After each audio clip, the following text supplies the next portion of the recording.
Shalom. Sehat-sehat semua? Puji Tuhan. Sudah siap dengarkan firman Tuhan hari ini? Mari kita berdoa dulu. Tuhan Yesus, terima kasih buat hari ini. Terima kasih buat kesempatan untuk kami boleh berkumpul bersama, memuji dan memuliakan nama-Mu. Dan terima kasih buat kesempatan untuk boleh mendengarkan firman-Mu pagi hari ini. Kiranya Engkau pakai mulut bibir hamba-Mu Tuhan, boleh menyampaikan apa yang menjadi isi hati-Mu. Engkau buka hati dan pikiran setiap kami Tuhan, supaya boleh mendengar dan menerima.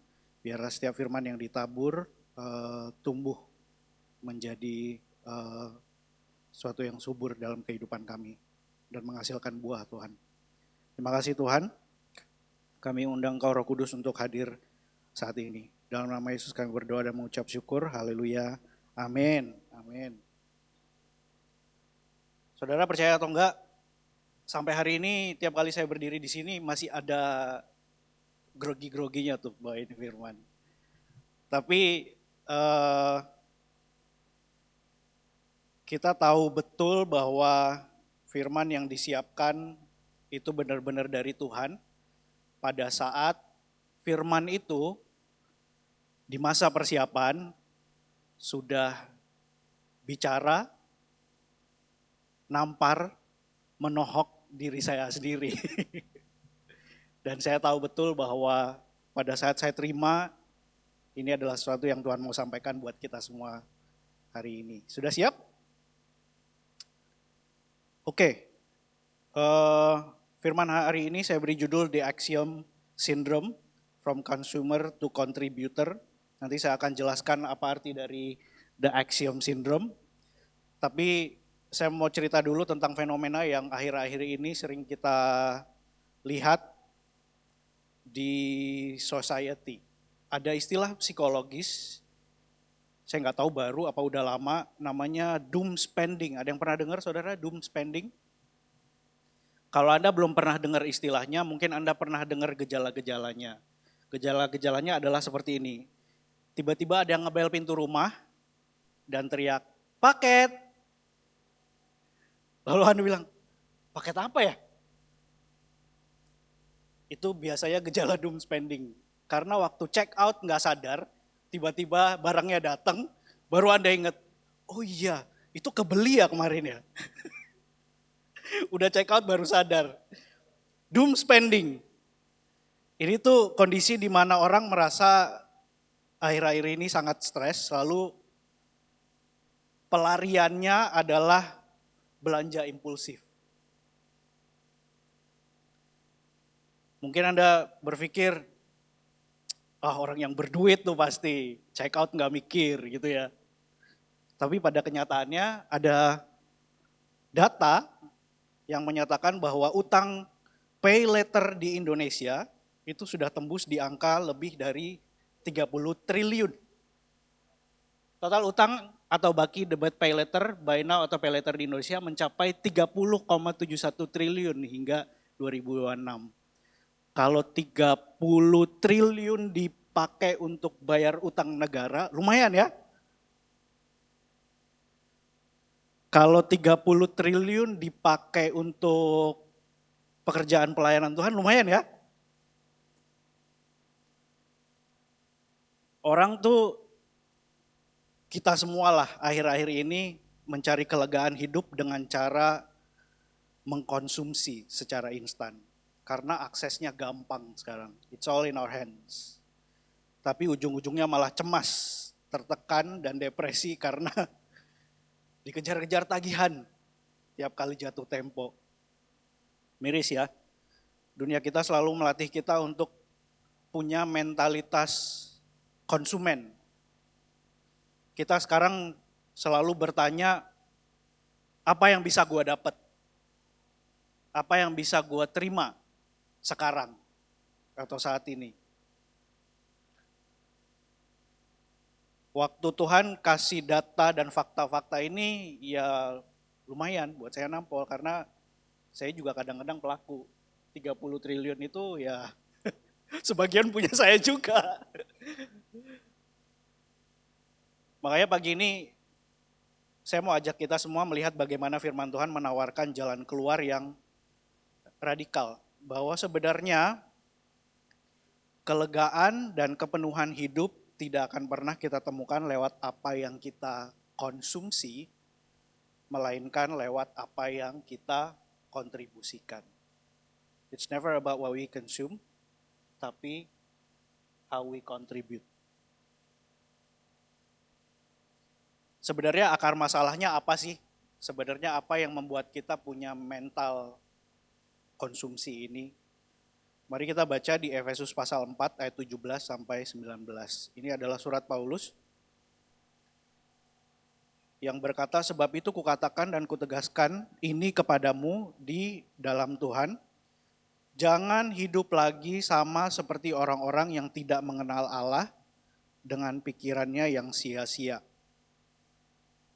Ayat 19, perasaan mereka telah tumpul sehingga mereka menyerahkan diri kepada hawa nafsu dan mengerjakan dengan serakah segala macam kecemaran.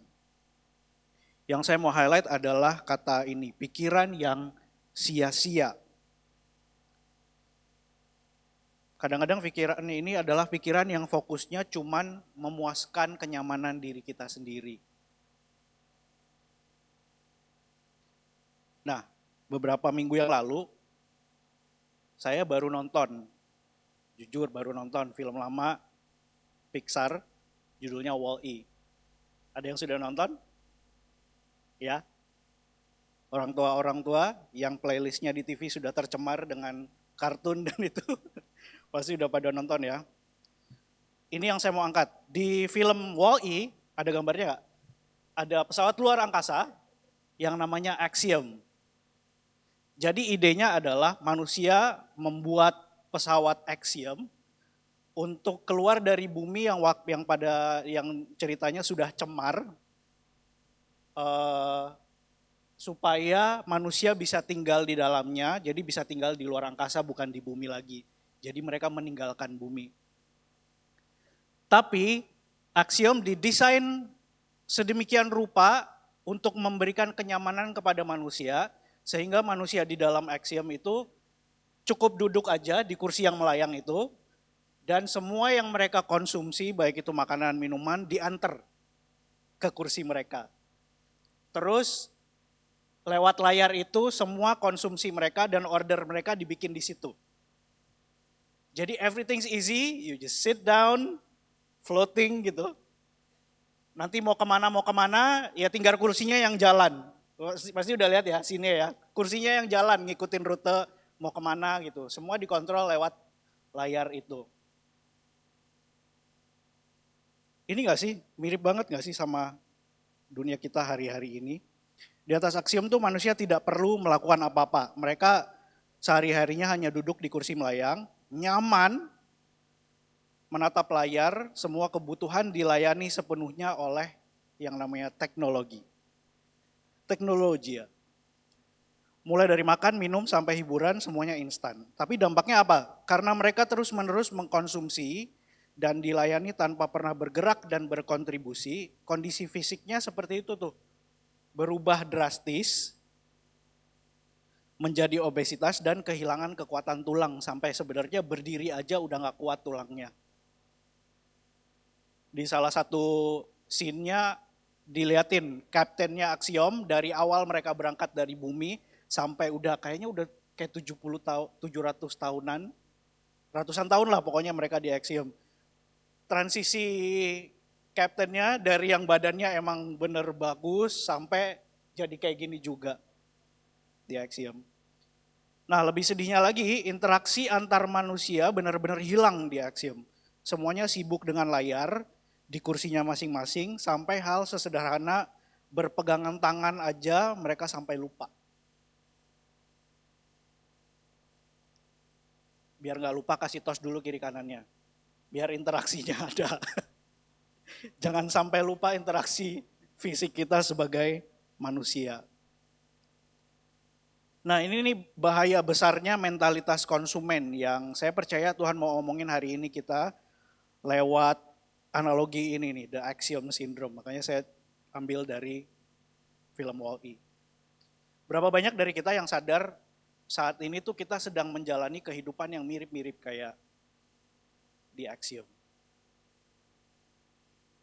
Lebih gampang mengkonsumsi daripada kita berkontribusi. Kita lebih banyak, lebih sibuk balesin komen, balesin threads, jadi komunikasinya tuh selalu di situ. Berdebat, adu argumen, memberikan pendapat, semuanya di situ. Di layar. Kita terima informasi, terima apapun itu, semua dari layar. Gak heran jadinya kadang-kadang mental kita sama kejiwaan kita, mungkin badan kita masih oke, cuma mental kita sama kejiwaan kita udah obesitas, kayak di Axiom. Atau di gereja lah. Oh ya, I'm coming for you. Kita datang, duduk, nikmati lagunya, lihat screen-nya, tinggal baca liriknya. Nanti khotbahin, kita tinggal nilai khotbahnya bagus apa enggak, terus pulang. So the only place you came here adalah duduk di sini, nikmati semua konten yang diberikan, habis itu pulang. Jangan-jangan spiritualitas kita jadi obesitas juga. Karena ya gitu, kita datang hanya konsumsi tanpa kita benar-benar kontribusi atau berinteraksi satu dengan yang lain. Efesus pasal 4 ayat 28 dikatakan orang yang mencuri janganlah ia mencuri lagi, tetapi baiklah ia bekerja keras dan melakukan pekerjaan yang baik dengan tangannya sendiri, supaya ia dapat membagikan sesuatu kepada orang yang berkekurangan. Saudara, pencuri adalah orang yang mendapat sesuatu di tempat di mana ia tidak memberi. Menuai di tempat di mana ia tidak menabur. Kehidupan kita sebagai manusia itu didesain harusnya ada keseimbangan, ada dinamika yang sehat antara memberi dan menerima. Antara give and take. Kalau misalnya kita kebanyakan give, pasti kita lelah. Kalau misalnya kita kebanyakan take, ya kita obesitas dan kehilangan makna dan tujuan dari kehidupan kita. Kalau hari-hari ini Anda kehilangan sense of purpose dalam kehidupan Anda mungkin bertanya, what is living for? Kehidupan itu buat apa? Saya percaya saudara, krisis makna dan kekosongan hidup di masyarakat kita hanya bisa diselesaikan ketika kita berani bangkit dari kursi kenyamanan kita, dari kursi aksiom kita. Mari kita berhenti menjadi sekedar penikmat yang cuma bisa menuntut dan mulai mengambil komitmen untuk bekerja menjadi pelayan bagi sesama. Ada yang siap? Ada yang masih pikir-pikir dulu? Gak apa-apa, jangan kelamaan tapi ya. Awas, obesitas. Efesus pasal 4 ayat 11 sampai 12. Dan ialah di sini adalah Kristus yang memberikan baik rasul-rasul maupun nabi-nabi, baik pemberita-pemberita Injil maupun gembala-gembala dan pengajar-pengajar untuk memperlengkapi orang-orang kudus bagi pekerjaan pelayanan, bagi pembangunan tubuh Kristus. Di ayat ini tertulis jelas siapa yang dipanggil untuk melayani.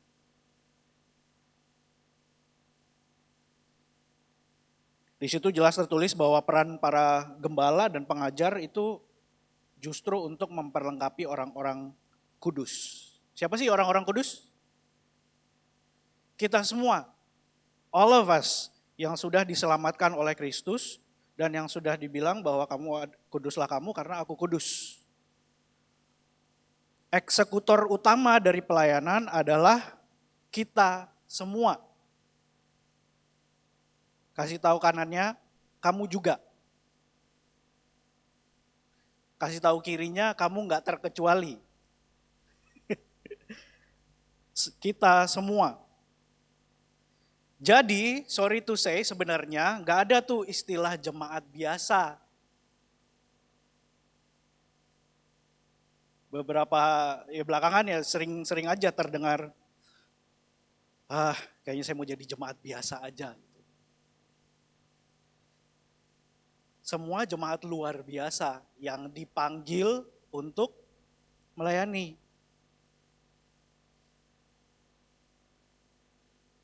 Karena tugas utamanya adalah pembangunan tubuh Kristus. Saudara, mari kita bedakan rasanya makan di restoran dengan berada di rumah sendiri. Kalau kita datang ke restoran, pesan sebagai konsumen, kita bisa pesan, order makanannya. Kalau makanannya telat, servernya bisa kita marahin, bisa kita komplain. Kalau makanannya nggak enak, kita bisa posting di sosial media, viralkan. Bener ya? Tapi kalau di rumah sendiri, piring kotor nggak boleh tinggal di meja, saudara. Ya nggak? Bawa ke wastafel, cuci sendiri.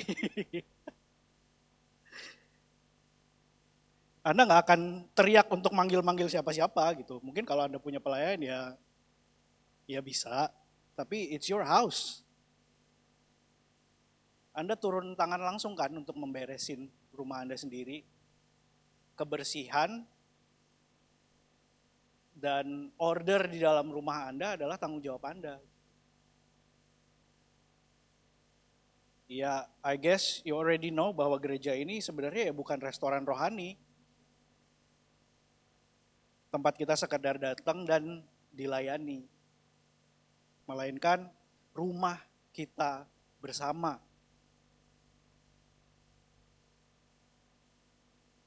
Di mana identitas sejati Anda adalah anggota keluarga yang dipanggil untuk saling mengambil peran.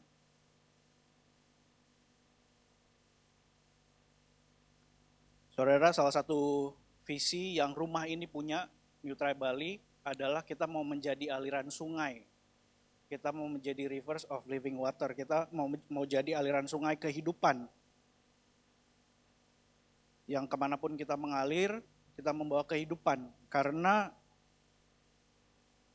air yang mengalir itu lebih bermakna dari air yang menggenang, saudara.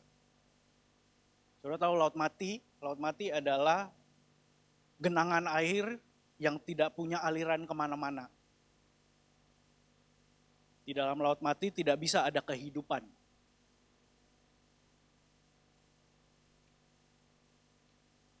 So this is our house, ini adalah rumah kita. Saya percaya kita semua dipanggil untuk melayani di rumah kita. How? Bagaimana? 1 Petrus 4 ayat 10 dikatakan, layanilah seorang akan yang lain sesuai dengan karunia yang telah diperoleh tiap-tiap orang sebagai pengurus yang baik dari kasih karunia Allah. Di dalam gereja, easy lah, you already know. Minggu lalu juga sudah dihotbahkan, minggu lalu bahkan kita punya booth untuk Anda bisa daftar. Saya percaya hari ini juga masih bisa buka ya pendaftaran kalau misalnya Anda rindu untuk melayani. Atau mungkin Anda tertohok hari ini dan mau memutuskan bahwa, oh iya ya, this is my house, I have to serve in my own house. Aku pengen bersih-bersih di rumahku sendiri, aku pengen membuat rumahku sendiri teratur. Jadi hari ini cari aja teman-teman yang sudah melayani di hospitality boleh, di belakang di booth juga boleh. Tanya aja, guys, where do I start? Di mana aku bisa mulai melayani? Minggu lalu Rachel khotbah tentang what do you see? Apa yang engkau lihat? Apakah engkau bisa lihat kesembuhan? Apakah engkau bisa lihat nubuatan? Apakah engkau bisa lihat transformasi hidup terjadi? Ada yang sudah lihat itu terjadi di rumah kita di sini? Ada yang bisa lihat bahwa semuanya itu terjadi? Ada mujizat terjadi di tempat ini? Kalau just in case Anda nggak bisa lihat, just in case Anda nggak pernah lihat hal-hal yang supernatural terjadi di sini, di New Tribe Bali, saya mau bagikan sesuatu, yaitu your seat determines what you see. Kursi Anda menentukan apa yang bisa Anda lihat. Apa yang bisa Anda lihat ditentukan oleh tempat duduk Anda. Kemarin ada filmnya Christopher Nolan yang baru, Odyssey. Nonton banyak review, semua bilang harus nonton di IMAX katanya. Studio IMAX di Bali cuma satu. Saya tiap kali buka XX1 aplikasinya mau booking itu penuh. Tengahnya penuh. Yang sisa kursi-kursi dekat tembok tuh. Anda pernah nonton IMAX, duduknya dekat tembok situ? Nggak enak, saudara. Yang Anda lihat itu ditentukan sama tempat duduk Anda. Kalau tempat duduk Anda pas, enak, you will see things, you will hear things. Anda bisa lihat hal-hal baru atau hal-hal yang belum pernah Anda lihat sebelumnya. Anda akan dengar hal-hal yang belum pernah Anda dengar sebelumnya. So, where do you sit? Anda lagi duduk di mana? Saudara tahu nggak pelayan di New Tribe Bali disebutnya apa? Ada yang tahu? Yang pelayan nggak usah jawab. Ada yang tahu? Pelayan di New Tribe Bali namanya frontliners. Kenapa? Karena mereka ada di garis depan. Berapa banyak dari Anda yang percaya kalau misalnya Anda di depan, Anda bisa lebih melihat banyak hal daripada kalau Anda di belakang.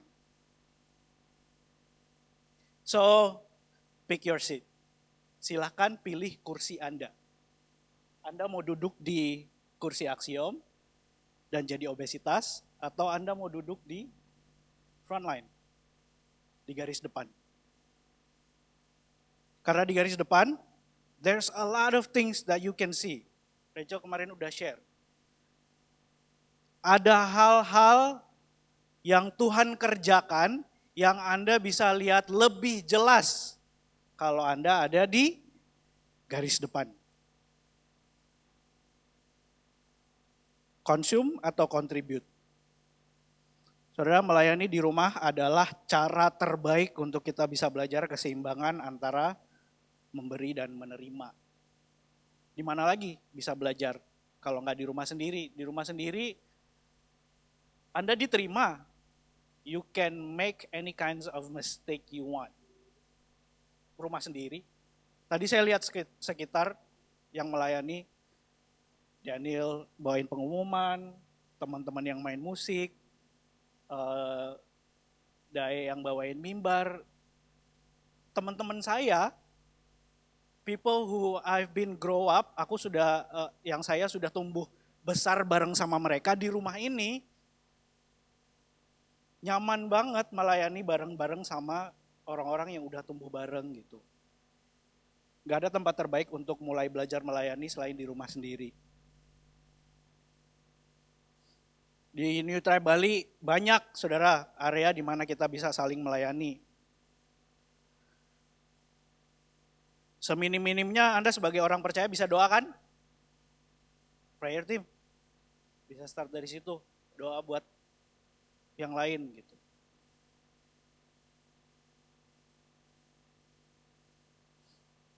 Pastor Justin sama Pastor Don lagi sharing tentang visi kita, yaitu 3D vision. Direction, depth, distance. Ada arah, ada kedalaman, dan ada jarak.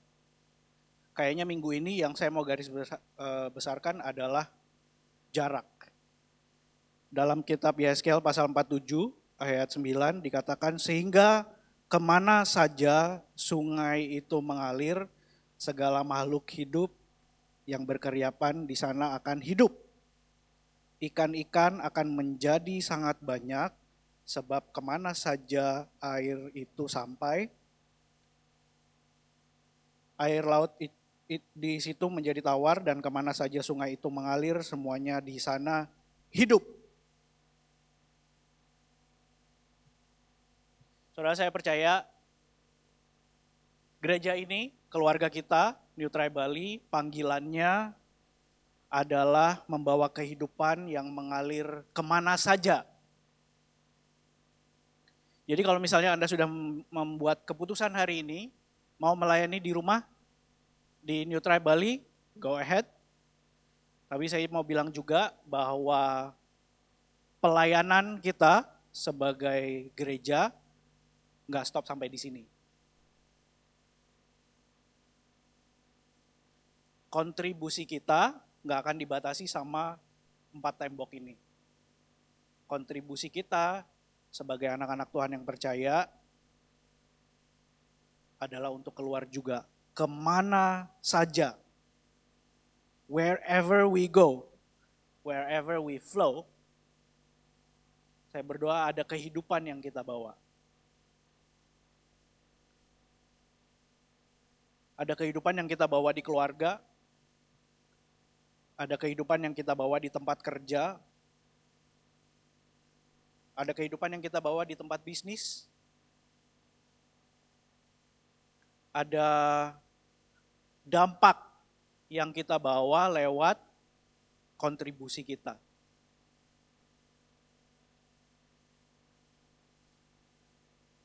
Jadi kalau misalnya, karena saya berapa kali sempat ada yang ngomong, aduh Pastor, saya susah nih mau pelayanan di gereja, soalnya nggak ada waktu, sibuk kerja.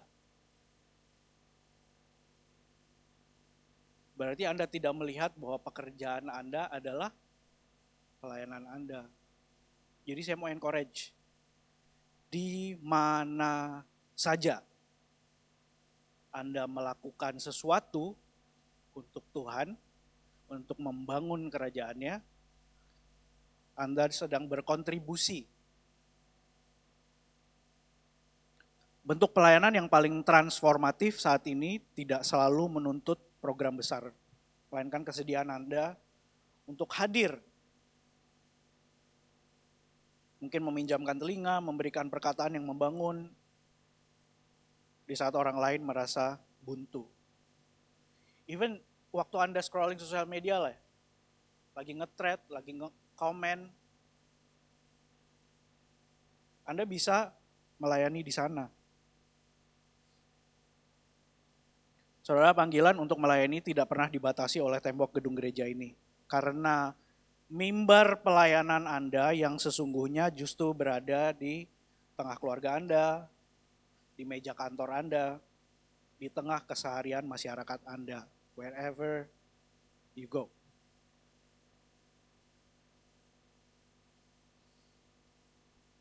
Heavy ya? Mari kita sama-sama tarik nafas bentar. Pelan-pelan hembuskan. Saya harap firman hari ini jadi perenungan buat kita semua. Apa yang bisa kita kontribusikan. Rekap singkat, worship team boleh bersiap-siap. Kita akan melakukan communion juga. Kita tidak didesain untuk menjadi manusia di kursi aksiom yang tadi saya tunjukin. Yang hanya duduk manis, mengkonsumsi, menuntut untuk dilayani, tapi akhirnya mengalami kelumpuhan secara rohani, secara jiwa, secara mental, dan bahkan kehilangan makna hidup. Saya berdoa kita semua punya kepenuhan hidup yang justru kita temukan saat kita mengubah identitas kita dari seorang konsumen menjadi kontributor. Dari sekedar tamu atau konsumen yang datang ke gereja menjadi anggota keluarga, you are part of the family, yang berani mengambil tanggung jawab. Pelayanan yang sejati adalah ketika hidup Anda menjadi solusi bagi orang lain dimanapun Anda berada. Saudara, kita sebagai orang percaya, kita pengikut Yesus. Yesus sendiri sudah jadi teladan buat kita semua. Dia tidak duduk di kursi grand axiomnya dia di atas sana. Tapi dia turun. Dia turun memberi hidupnya untuk menebus dosa kita semua. Dia nggak stay di kursi nyamannya dia, tapi dia contribute. Dia turun ke dunia. Supaya kita semua yang adalah pengikutnya, mengikuti apa yang Yesus lakukan. Hidup yang dihabiskan hanya untuk melayani diri sendiri, pada akhirnya adalah hidup yang sia-sia. Namun hidup yang dibagikan untuk melayani sesama adalah hidup yang dipenuhi oleh kasih karunia. Ada amin saudara? Saya undang kita untuk bangkit berdiri yuk.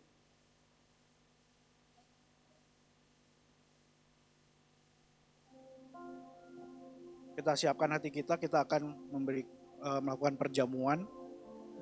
Supaya kita ingat nih, bahwa Yesus yang kita follow terlebih dahulu memberi. Gak hanya menerima.